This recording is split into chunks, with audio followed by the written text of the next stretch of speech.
El rocío fractura la piedra del Edén.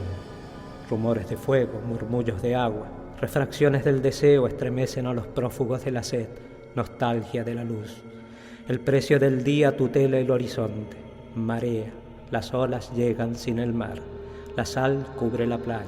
Una a una, vueltos sus rostros a la derrota, a este lado de la distancia se alzan las estatuas de los náufragos. La evidencia es un nudo en la memoria. Los desiertos de nuestro planeta son paraísos abandonados, los jardines, espejismos del destierro.